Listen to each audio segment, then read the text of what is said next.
ನಿನ್ನನ್ನು ಯಾರಾದ್ರೂ ಅವಮಾನ ಮಾಡಿದ ಕ್ಷಣವನ್ನು ನೆನಪಿದೆಯಾ? ಆ ಸಮಯದಲ್ಲಿ ಏನು ಮಾಡ್ಬೇಕಂತ ಗೊತ್ತಾಗದೆ ಒಳಗೆ ಕೋಪ, ನೋವು, ಬೇಸರ ಆಲ್ ಮಿಕ್ಸ್ ಆಗಿ ಇರುತ್ತದೆ. ಒಂದು ಕ್ಷಣ ಯೋಚಿಸು, ಅವರಿಂದ ರೆಸ್ಪೆಕ್ಟ್ ಕೇಳೋದು ಸರಿನಾ, ಅಥವಾ ಅವರಿಗೆ ನೀನೇ ಒಂದು ದಿನ ರೆಸ್ಪೆಕ್ಟ್ ಆಗುವ ಮಟ್ಟಕ್ಕೆ ಏರೋದು ಸರಿನಾ? ಹೆಚ್ಚಿನವರು ತಪ್ಪು ಮಾಡೋದು ಇಲ್ಲಿ. ಅವರು ಅವಮಾನಕ್ಕೆ ತಕ್ಷಣ ಉತ್ತರ ಕೊಡಲು ಯತ್ನಿಸುತ್ತಾರೆ.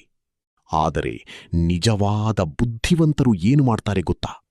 ಅವರು ಮಾತಿನಿಂದ ಉತ್ತರ ಕೊಡಲ್ಲ, ಜೀವನದಿಂದ ಉತ್ತರ ಕೊಡುತ್ತಾರೆ. ಇದು ಕೇವಲ ಮೋಟಿವೇಶನ್ ಅಲ್ಲ, ಇದು ಸಾವಿರಾರು ವರ್ಷಗಳ ಹಿಂದೆ ಚಾಣಕ್ಯ ಹೇಳಿದ ಕಠಿಣ ಸತ್ಯ. ಇಂದು ನಾವು ತಿಳಿದುಕೊಳ್ಳೋದು, ನಿನ್ನನ್ನು ಅವಮಾನ ಮಾಡಿದವರಿಂದ ರೆಸ್ಪೆಕ್ಟ್ ಬೇಡಬೇಕೆ ಮತ್ತು ನಿನ್ನ ಜೀವನವನ್ನು ಹೇಗೆ ಅಷ್ಟು ಎತ್ತರಕ್ಕೆ ತೆಗೆದುಕೊಂಡು ಹೋಗಬಹುದು ಅನ್ನೋದು. ಈ ವಿಡಿಯೋ ನಿನ್ನ ಯೋಚನೆ ಬದಲಾಯಿಸಬಹುದು. 1. ಚಾಣಕ್ಯನ ಮುಖ್ಯ ಮಾತು. ಚಾಣಕ್ಯ ಹೇಳುವ ತತ್ವ ತುಂಬಾ ಗಾಢವಾದದ್ದು. ಅವಮಾನಕ್ಕೆ ಉತ್ತರ ಕೋಪ ಅಲ್ಲ, ಸಾಧನೆ. ಯಾರಾದರೂ ನಿನ್ನನ್ನು ಅವಮಾನ ಮಾಡಿದಾಗ ತಕ್ಷಣ ಕೋಪದಿಂದ ಪ್ರತಿಕ್ರಿಯಿಸುವುದು ನೈಸರ್ಗಿಕ. ಆದರೆ ಚಾಣಕ್ಯ ಹೇಳುವುದು ಏನೆಂದರೆ, ಅದು ನಿನ್ನ ದುರ್ಬಲತೆ. ಯಾಕೆಂದರೆ ನೀನು ಕೋಪಕ್ಕೆ ಒಳಗಾದರೆ ನೀನು ಅವರ ಮಟ್ಟಕ್ಕೆ ಇಳಿಯುತ್ತೀಯೇ. ಆದರೆ ನೀನು ಮೌನವಾಗಿ ನಿನ್ನ ಕೆಲಸದ ಮೇಲೆ ಗಮನಹರಿಸಿದರೆ ನೀನು ನಿನ್ನ ಮಟ್ಟವನ್ನು ಹೆಚ್ಚಿಸುತ್ತೀಯೇ. ಅವಮಾನವನ್ನು ನೋವಿನಂತೆ ನೋಡುವುದಕ್ಕಿಂತ ಅದನ್ನು ಸಿಗ್ನಲ್ ಆಗಿ ನೋಡಿ, ಇನ್ನೂ ಮುಂದೆ ಹೋಗಬೇಕು ಅನ್ನುವ ಸೂಚನೆ. ನಿನ್ನನ್ನು ಕೆಳಗೆ ಎಳೆಯಲು ಯತ್ನಿಸುವವರು ನಿನ್ನೊಳಗಿನ ಸಾಮರ್ಥ್ಯವನ್ನು ಅಜ್ಞಾತವಾಗಿಯೇ ಒಪ್ಪಿಕೊಂಡಿದ್ದಾರೆ. ಅದಕ್ಕೆ ನೀನು ಉತ್ತರ ಕೊಡಬೇಕಾದದು ಮಾತಿನಿಂದಲ್ಲ, ಸಾಧನೆಯಿಂದ. ಪ್ರತಿದಿನ ಸ್ವಲ್ಪ ಸ್ವಲ್ಪವಾಗಿ ನಿನ್ನನ್ನು ನೀನೇ ಅಭಿವೃದ್ಧಿಪಡಿಸು. ನಿನ್ನ ಸ್ಕಿಲ್ಸ್ ಅನ್ನು ಹೆಚ್ಚಿಸು, ನಿನ್ನ ಮೈಂಡ್ ಸೆಟ್ ಅನ್ನು ಬಲಪಡಿಸು. ಚಾಣಕ್ಯ ಮತ್ತೊಂದು ಮುಖ್ಯ ವಿಷಯ ಹೇಳುತ್ತಾನೆ. ನೀನು ಗೆದ್ದಾಗ ನಿನ್ನನ್ನು ಅವಮಾನ ಮಾಡಿದವರು ಮೌನವಾಗುತ್ತಾರೆ. ಅವರು ನಿನ್ನ ಕಾಲಿಗೆ ಬೀಳ್ತಾರೋ ಇಲ್ಲವೋ ಅದು ಮುಖ್ಯವಲ್ಲ. ಆದರೆ ಅವರು ನಿನ್ನನ್ನು ಮತ್ತೆ ಕಡಿಮೆ ಮಾಡಿ ನೋಡುವುದಿಲ್ಲ. ಯಾಕೆಂದರೆ ಯಶಸ್ಸು ಎನ್ನುವುದು ಶಬ್ದ ಮಾಡದೇ ಮಾತನಾಡುವ ಶಕ್ತಿ. ಆದ್ದರಿಂದ ನಿನ್ನ ಸಮಯವನ್ನು ಯಾರಿಗಾದರೂ ಪ್ರೂವ್ ಮಾಡಲು ಬಳಸಬೇಡ, ನಿನ್ನ ಫ್ಯೂಚರ್ ಕಟ್ಟಿಕೊಳ್ಳಲು ಬಳಸಬೇಕು. ಕೋಪ ತಾತ್ಕಾಲಿಕವಾಗಿ ನಿನ್ನ ಮನಸ್ಸಿಗೆ ಸಮಾಧಾನ ಕೊಡಬಹುದು, ಆದರೆ ಸಾಧನೆ ಮಾತ್ರ ನಿನ್ನ ಜೀವನವನ್ನೇ ಬದಲಾಯಿಸುತ್ತದೆ. ಅಂತಿಮವಾಗಿ ನಿನ್ನ ಯಶಸ್ಸೇ ನಿನ್ನ ಪ್ರತಿಕ್ರಿಯೆ, ನಿನ್ನ ಉತ್ತರ ಮತ್ತು ನಿನ್ನ ಗೌರವವಾಗುತ್ತದೆ. ಸ್ನೇಹಿತರೆ, ಇದೇ ರೀತಿಯಲ್ಲಿ ನಮ್ಮ ಈ ಪ್ರಯತ್ನಕ್ಕೆ ನಿಮ್ಮ ಚಿಕ್ಕ ಕೊಡುಗೆ ನೀಡುವುದಾದರೆ ಪ್ಲೀಸ್ ಈ ಚಾನಲ್ಗೆ ಸಬ್ಸ್ಕ್ರೈಬ್ ಆಗಿ ಮತ್ತು ನೋಟಿಫಿಕೇಶನ್ ಬೆಲ್ ಮೇಲೆ ಒತ್ತಿ ಆಲ್ ಅನ್ನು ಸೆಲೆಕ್ಟ್ ಮಾಡಿ. ಮುಂದಿನ ಮೋಟಿವೇಶನಲ್ ಮತ್ತು ಆಧ್ಯಾತ್ಮಿಕ ವಿಡಿಯೋಗಳು ಹಾಗೂ ಪೌರಾಣಿಕ ಸ್ಫೂರ್ತಿದಾಯಕ ವಿಡಿಯೋ ನಿಮ್ಮ ಮೊಬೈಲ್ನಲ್ಲಿ ಸುಲಭವಾಗಿ ಪಡೆದುಕೊಳ್ಳಿ. ನಮ್ಮ ಚಾನಲ್ಗೆ ನಿಮ್ಮ ಬೆಂಬಲ ಇನ್ನಷ್ಟು ಬಲವಾಗಬೇಕೆಂದರೆ ಕೆಳಗಿರುವ ಜಾಯಿನ್ ಬಟನ್ ಮೇಲೆ ಕ್ಲಿಕ್ ಮಾಡಿ ಮೆಂಬರ್ಶಿಪ್ಗೆ ಸೇರಬಹುದು. ಜಾಯಿನ್ ಆದ ಮೆಂಬರ್ಗೆ ಎಕ್ಸ್ಕ್ಲೂಸಿವ್ ವಿಡಿಯೋಗಳು ಸಿಗುತ್ತವೆ. ನಿಮ್ಮ ಒಂದು ಸಣ್ಣ ಸಪೋರ್ಟ್ ನಮ್ಮಿಂದ ಇನ್ನಷ್ಟು ಉತ್ತಮ ಕಂಟೆಂಟ್ ತರುವ ಶಕ್ತಿಯನ್ನು ಕೊಡುತ್ತದೆ. ಮತ್ತೆ ಈ ವಿಡಿಯೋಗೆ ಸಂಬಂಧಿಸಿದಂತೆ ನಾನು ಕೆಲವು ಯೂಸ್ಫುಲ್ ಪ್ರಾಡಕ್ಟ್ಸ್ ಅನ್ನು ಟ್ಯಾಗ್ ಮಾಡಿದ್ದೇನೆ. ಅವು ನಿಮಗೆ ಸಹಾಯವಾಗಬಹುದೆನಿಸಿದರೆ ಡಿಸ್ಕ್ರಿಪ್ಷನ್ನಲ್ಲಿ ಕೊಟ್ಟಿರುವ ಲಿಂಕ್ ಮೂಲಕ ಚೆಕ್ ಮಾಡಿ ಪರ್ಚೇಸ್ ಮಾಡಬಹುದು. ಈಗ ವಿಷಯಕ್ಕೆ ಬರೋಣ. 2. Respect versus self respect. Chanakya ಹೇಳುವ ಪ್ರಮುಖ ಸತ್ಯವೆಂದರೆ, ಇತರರಿಂದ ಗೌರವ ಬಯಸುವವನಿಗಿಂತ ತನ್ನನ್ನೇ ಗೌರವಿಸುವವನು ಶಕ್ತಿಶಾಲಿ. ಹಲವರು ತಮ್ಮನ್ನು ಅವಮಾನ ಮಾಡಿದವರಿಂದ ರೆಸ್ಪೆಕ್ಟ್ ಬೇಕು ಎಂದು ಯೋಚಿಸುತ್ತಾರೆ. ಆದರೆ ಇದು ಒಂದು ದೊಡ್ಡ ತಪ್ಪು. ಯಾಕೆಂದರೆ ನೀನು ಯಾರಾದರೂ ನಿನ್ನನ್ನು ಗೌರವಿಸಲಿ ಎಂದು ಕಾಯುತ್ತಿದ್ದರೆ ನಿನ್ನ ಮೌಲ್ಯವನ್ನು ಅವರ ಕೈಗೆ ಕೊಟ್ಟಂತಾಗುತ್ತದೆ. ಸೆಲ್ಫ್ ರೆಸ್ಪೆಕ್ಟ್ ಅಂದರೆ ನೀನು ನಿನ್ನನ್ನು ನೀನೇ ಗೌರವಿಸುವುದು. ನೀನು ನಿನ್ನ ಮೌಲ್ಯವನ್ನು ತಿಳಿದುಕೊಂಡಾಗ ಹೊರಗಿನವರ ಅಪ್ರೂವಲ್ ಅವಶ್ಯಕತೆ ಕಡಿಮೆಯಾಗುತ್ತದೆ. ಯಾರಾದರೂ ನಿನ್ನನ್ನು ತಪ್ಪಾಗಿ ಅರ್ಥ ಮಾಡಿಕೊಂಡರೂ, ನಿನ್ನನ್ನು ಕಡಿಮೆ ಮಾಡಿ ನೋಡಿದರೂ ಅದು ನಿನ್ನ ವ್ಯಾಲ್ಯೂವನ್ನು ಕಡಿಮೆ ಮಾಡಲ್ಲ. ನಿನ್ನ ವ್ಯಾಲ್ಯೂ ನಿನ್ನ ಚಿಂತನೆ, ನಿನ್ನ ಕೆಲಸ ಮತ್ತು ನಿನ್ನ ನಿಲುವಿನಲ್ಲಿರುತ್ತದೆ. ರೆಸ್ಪೆಕ್ಟ್ ಅಂದರೆ ಹೊರಗಿನಿಂದ ಬರುವುದು. ಅದು ಯಾವಾಗ ಬೇಕಾದರೂ ಬದಲಾಗಬಹುದು. ಆದರೆ ಸೆಲ್ಫ್ ರೆಸ್ಪೆಕ್ಟ್ ಅಂದರೆ ಒಳಗಿನಿಂದ ಬರುವುದು. ಅದು ಸ್ಥಿರ, ಅದು ಶಕ್ತಿಯ ಮೂಲ. ನೀನು ನಿನ್ನನ್ನು ಗೌರವಿಸಿದಾಗ ನೀನು ಅವಶ್ಯಕವಾಗಿ ಯಾರಿಗೂ ಪ್ರೂವ್ ಮಾಡಬೇಕಾಗಿಲ್ಲ. ನೀನು ನಿನ್ನ ಮಾರ್ಗದಲ್ಲಿ ನಡೆದು ನಿನ್ನ ಜೀವನವನ್ನು ಬಿಲ್ಲು ಮಾಡುತ್ತೀಯ. ಆದ್ದರಿಂದ ಇತರರಿಂದ ಗೌರವ ಪಡೆಯಲು ಪ್ರಯತ್ನಿಸುವುದಕ್ಕಿಂತ ಮೊದಲು ನಿನ್ನ ಸೆಲ್ಫ್ ರೆಸ್ಪೆಕ್ಟ್ ಅನ್ನು ಬಲಪಡಿಸು. ಲೋಕವು ನಿನ್ನನ್ನು ಗೌರವಿಸುವುದೇ ಅಥವಾ ಇಲ್ಲವೇ ಅನ್ನುವುದು ನಂತರದ ವಿಷಯ. ಆದರೆ ನೀನು ನಿನ್ನನ್ನು ಗೌರವಿಸಿದರೆ ಯಾರೂ ನಿನ್ನನ್ನು ನಿಜವಾಗಿ ಕೆಳಗೆ ಇಳಿಸಲಾಗುವುದಿಲ್ಲ. 3. ಸೈಲೆನ್ಸ್ ಪವರ್, ಮೌನದ ಶಕ್ತಿ. ಚಾಣಕ್ಯ ಹೇಳುವ ಒಂದು ಗಾಢ ತತ್ವವೆಂದರೆ ಅತ್ಯಂತ ಶಕ್ತಿಶಾಲಿ ಉತ್ತರ ಎಂದರೆ ಮೌನ. ಯಾರಾದರೂ ನಿನ್ನನ್ನು ಅವಮಾನ ಮಾಡಿದಾಗ ಅಥವಾ ಪ್ರೂವೋಕ್ ಮಾಡಿದಾಗ ತಕ್ಷಣ ಪ್ರತಿಕ್ರಿಯಿಸುವುದು ಸಾಮಾನ್ಯ. ಆದರೆ ಮೌನವಾಗಿರುವುದು ದುರ್ಬಲತೆಯಲ್ಲ, ಅದು ನಿಯಂತ್ರಣ. ನಿನ್ನ ಭಾವನೆಗಳನ್ನು ಹಿಡಿತದಲ್ಲಿಡುವುದು, ನಿನ್ನ ಶಕ್ತಿಯನ್ನು ವ್ಯರ್ಥ ಮಾಡದೆ ಉಳಿಸುವುದು, ಇದೇ ನಿಜವಾದ ಶಕ್ತಿ.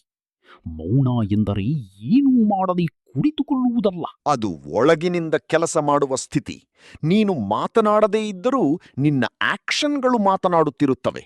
ದಿನದಿಂದ ದಿನಕ್ಕೆ ನಿನ್ನ ಸ್ಕಿಲ್ಸ್, ನಿನ್ನ ಡಿಸಿಪ್ಲಿನ್, ನಿನ್ನ ಗ್ರೋತ್ ಹೆಚ್ಚುತ್ತಾ ಹೋದಾಗ ನಿನ್ನ ಯಶಸ್ಸೇ ನಿನ್ನ ಪರವಾಗಿ ಮಾತನಾಡುತ್ತದೆ. ಮಾತುಗಳು ತಾತ್ಕಾಲಿಕ ಪ್ರಭಾವ ಕೊಡುತ್ತವೆ, ಆದರೆ ಮೌನದಲ್ಲಿನ ಸಾಧನೆ ಶಾಶ್ವತ ಪ್ರಭಾವ ಬಿಡುತ್ತದೆ. ಯಾಕಂದ್ರೆ ಮಾತಿನಿಂದ ಇಂಪ್ರೆಸ್ ಮಾಡಬಹುದು, ಆದರೆ ಸಾಧನೆಯಿಂದ ರೆಸ್ಪೆಕ್ಟ್ ಗಳಿಸಬೇಕು. ಒಂದು ದಿನ ನಿನ್ನನ್ನು ಅವಮಾನ ಮಾಡಿದವರು ನಿನ್ನ ಬಗ್ಗೆ ಮಾತನಾಡೋದನ್ನೇ ನಿಲ್ಲಿಸಿ ನಿನ್ನ ಯಶಸ್ಸನ್ನು ಗಮನಿಸುತ್ತಾರೆ. ಆದ್ದರಿಂದ ಎಲ್ಲಾ ಸಮಯದಲ್ಲೂ ಉತ್ತರ ಕೊಡಬೇಕೆಂಬ ಅವಶ್ಯಕತೆ ಇಲ್ಲ. ಕೆಲವೊಮ್ಮೆ ಮೌನವೇ ದೊಡ್ಡ ಉತ್ತರ. ಮೌನ ಪ್ಲಸ್ ನಿರಂತರ ಪ್ರಯತ್ನ = ಅಪ್ರತಿಮ ಶಕ್ತಿ. 4. Focus shift, reaction to growth. Chanakya ಸೂಚಿಸುವ ಮಹತ್ವದ ಬದಲಾವಣೆ ಇದೆ. ಪ್ರತಿಕ್ರಿಯೆಯಿಂದ ಅಂದ್ರೆ ರಿಯಾಕ್ಷನ್, ಅಭಿವೃದ್ಧಿಗೆ ಅಂದ್ರೆ ಗ್ರೋತ್ಗೆ ಗಮನ ತಿರುಗಿಸು. ಯಾರಾದರೂ ನಿನ್ನನ್ನು ಅವಮಾನ ಮಾಡಿದಾಗ ನಮ್ಮ ಮನಸ್ಸು ತಕ್ಷಣ ಪ್ರತಿಕ್ರಿಯೆ ಕೊಡಬೇಕೆಂದು ತಳ್ಳುತ್ತದೆ. ಆದರೆ ಪ್ರತಿಕ್ರಿಯೆ ಕೊಡುವುದು ನಿನ್ನ ಶಕ್ತಿಯನ್ನು ಅವರ ಕಡೆಗೆ ಹರಿಸುವಂಥದ್ದು. ಅದು ನಿನ್ನ ಸಮಯ, ನಿನ್ನ ಎನರ್ಜಿ, ನಿನ್ನ ಫೋಕಸ್ ಎಲ್ಲವನ್ನೂ ಕಳೆದು ಹೋಗುವಂತೆ ಮಾಡುತ್ತದೆ.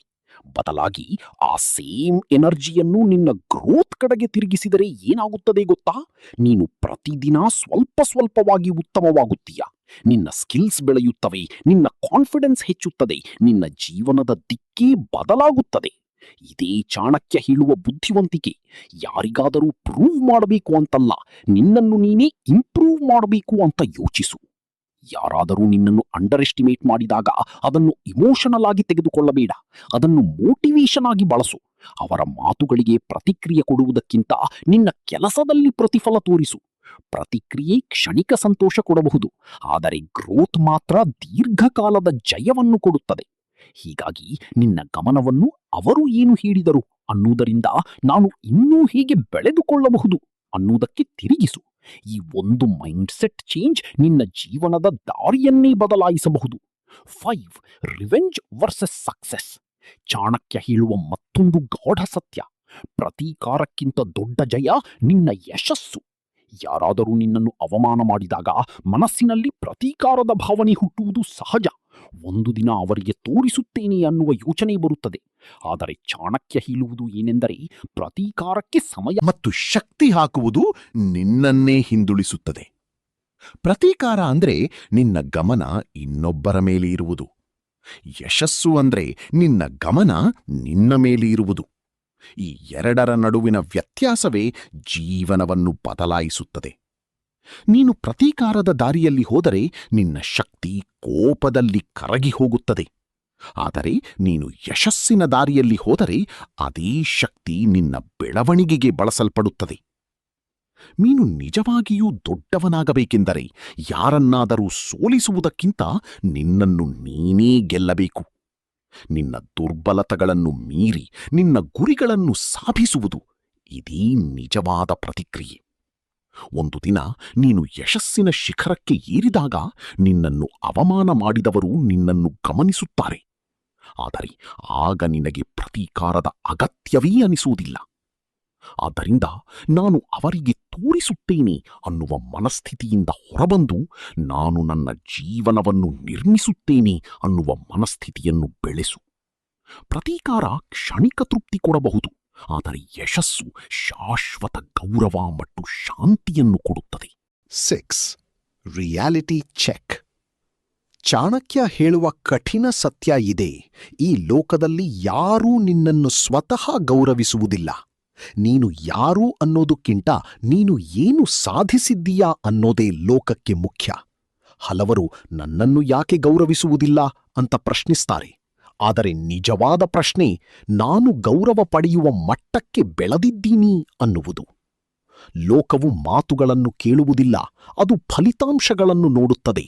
ನೀನು ಎಷ್ಟು ಕಷ್ಟಪಟ್ಟೆ ಅನ್ನೋದಕ್ಕಿಂತ ನೀನು ಏನು ಸಾಧಿಸಿದ್ದೀಯಾ ಅನ್ನೋದೇ ಮುಖ್ಯ. ಇದು ಸ್ವಲ್ಪ ಕಠಿಣ ಸತ್ಯ ಆಗಿರಬಹುದು, ಆದರೆ ಇದೇ ವಾಸ್ತವ. ಅದನ್ನು ಒಪ್ಪಿಕೊಂಡಾಗ ಮಾತ್ರ ನಿನ್ನ ಜೀವನದಲ್ಲಿ ಬದಲಾವಣೆ ಶುರುವಾಗುತ್ತದೆ. ನಿನ್ನ ಮೇಲೆ ಯಾರಾದರೂ ನಂಬಿಕೆ ಇಟ್ಟರೋ ಇಲ್ಲದಿದ್ದರೋ ನಿನ್ನ ಕೆಲಸ ನಿನ್ನನ್ನು ಮುನ್ನಡೆಸಬೇಕು.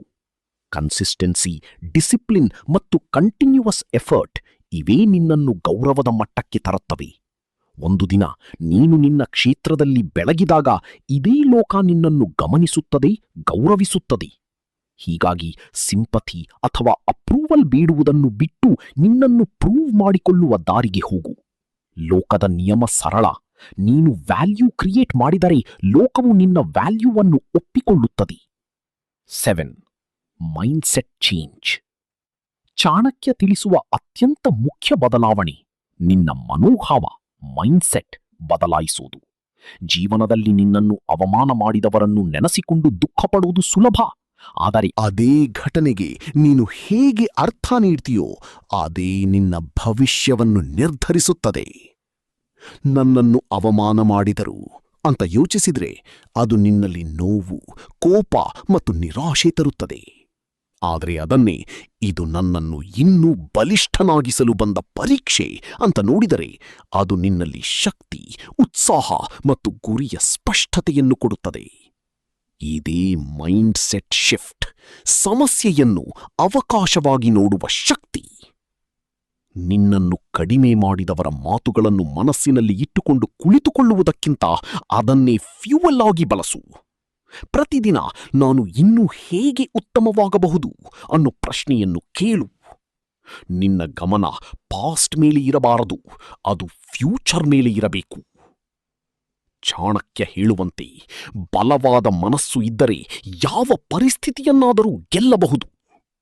ಹೊರಗಿನ ಪರಿಸ್ಥಿತಿ ನಿನ್ನ ಕೈಯಲ್ಲಿ ಇರದಿರಬಹುದು, ಆದರೆ ನಿನ್ನ ಮನಸ್ಸು ನಿನ್ನ ನಿಯಂತ್ರಣದಲ್ಲಿದೆ. ಅದನ್ನು ಸರಿಯಾದ ದಿಕ್ಕಿನಲ್ಲಿ ಬಳಸಿದರೆ ಅವಮಾನವು ನಿನ್ನ ಯಶಸ್ಸಿನ ಆರಂಭವಾಗಬಹುದು. 8. Final punch line. ಚಾಣಕ್ಯ ಸಾರುವ ಅಂತಿಮ ಸತ್ಯ ತುಂಬಾ ಸ್ಪಷ್ಟ. ನಿನ್ನನ್ನು ಅವಮಾನ ಮಾಡಿದವರು ನಿನ್ನ ಕಾಲಿಗೆ ಬೀಳಬೇಕೆಂಬುದು ಗುರಿಯಾಗಬಾರದು. ನೀನು ಎಷ್ಟು ಎತ್ತರಕ್ಕೆ ಏರಿದ್ದೀಯೋ ಅದು ನಿನ್ನ ನಿಜವಾದ ಉತ್ತರ. ಜೀವನದಲ್ಲಿ ಕೆಲವರು ನಿನ್ನನ್ನು ಕಡಿಮೆ ಮಾಡಿ ನೋಡುತ್ತಾರೆ, ನಿನ್ನ ಮೇಲೆ ನಗುತ್ತಾರೆ. ಆದರೆ ಅವರಿಗೆ ಉತ್ತರ ಕೊಡಲು ಸಮಯ ವ್ಯರ್ಥ ಮಾಡಬೇಡ. ನೀನು ಸಾಧನೆಯ ದಾರಿಗೆ ಹೋಗೋ, ನಿನ್ನ ಜೀವನವನ್ನು ಅಷ್ಟು ದೊಡ್ಡದಾಗಿ ನಿರ್ಮಿಸು. ಒಂದು ದಿನ ಅವರು ನಿನ್ನನ್ನು ಗಮನಿಸಬಹುದು, ಗೌರವಿಸಬಹುದು. ಆದರೆ ಆಗ ಅದು ನಿನಗೆ ಮುಖ್ಯವಾಗುವುದೇ ಇಲ್ಲ, ಯಾಕೆಂದರೆ ನೀನು ಅವರ ಮಾನ್ಯತೆಯನ್ನೇ ಮೀರಿರುತ್ತೀಯ. ಅಂತಿಮವಾಗಿ ಗುರಿ ಅವರಿಗೆ ತೋರಿಸುವುದು ಅಲ್ಲ, ನಿನ್ನ ಮಟ್ಟವನ್ನು ಅಷ್ಟು ಎತ್ತರಕ್ಕೆ ತೆಗೆದುಕೊಂಡು ಹೋಗುವುದು. ಅವರು ಯಾರು ಅನ್ನೋದನ್ನೇ ಮರೆತು ಹೋಗುವಷ್ಟು ದೊಡ್ಡವನಾಗುವುದು ನಿಜವಾದ ಗೆಲುವು. ಜೀವನದಲ್ಲಿ ನಿನ್ನನ್ನು ಅವಮಾನ ಮಾಡಿದವರಿದ್ದಾರೆ ಅಂದ್ರೆ ಅದು ನಿನ್ನ ದುರ್ಬಲತೆ ಅಲ್ಲ, ಅದು ನಿನ್ನ ಅವಕಾಶ. ಅವರಿಗೆ ಉತ್ತರ ಕೊಡಲು ಸಮಯ ವ್ಯರ್ಥ ಮಾಡಬೇಡ. ನಿನ್ನ ಯಶಸ್ಸೇ ನಿನ್ನ ಉತ್ತರ ಆಗಲಿ. ಒಂದು ದಿನ ಅವರು ನಿನ್ನನ್ನು ಗಮನಿಸುತ್ತಾರೆ, ಗೌರವಿಸುತ್ತಾರೆ. ಆದರೆ ಆಗ ನೀನು ಅವರ ಅಪ್ರೂವಲ್ ಬೇಕು ಅನ್ನೋದನ್ನೇ ಮೀರಿರ್ತೀಯ. ಇದನ್ನೇ ಚಾಣಕ್ಯ ಹೇಳಿದ ನಿಜವಾದ ಗೆಲುವು. ಈ ವಿಡಿಯೋ ನಿನಗೆ ಇಷ್ಟ ಆಯ್ತಾ? ನಿನ್ನ ಜೀವನದಲ್ಲಿ ಯಾರಾದರೂ ನಿನ್ನನ್ನು ಅಂಡರ್ ಎಸ್ಟಿಮೇಟ್ ಮಾಡಿದಾರೇನಾ? ಕಮೆಂಟ್ನಲ್ಲಿ ಶೇರ್ ಮಾಡು. ನಿನ್ನ ಕಥೆ ಇನ್ನೊಬ್ಬರಿಗೆ ಪ್ರೇರಣೆಯಾಗಬಹುದು. ವಿಡಿಯೋ ಇಷ್ಟವಾದರೆ ಲೈಕ್ ಮಾಡಿ. ಇನ್ನಷ್ಟು ಇಂತಹ ಪವರ್ಫುಲ್ ಕಂಟೆಂಟ್ಗಾಗಿ ಸಬ್ಸ್ಕ್ರೈಬ್ ಮಾಡಿ. ನಿನ್ನ ಯಶಸ್ಸೇ ನಿನ್ನ ದೊಡ್ಡ ಪ್ರತಿಕ್ರಿಯೆ.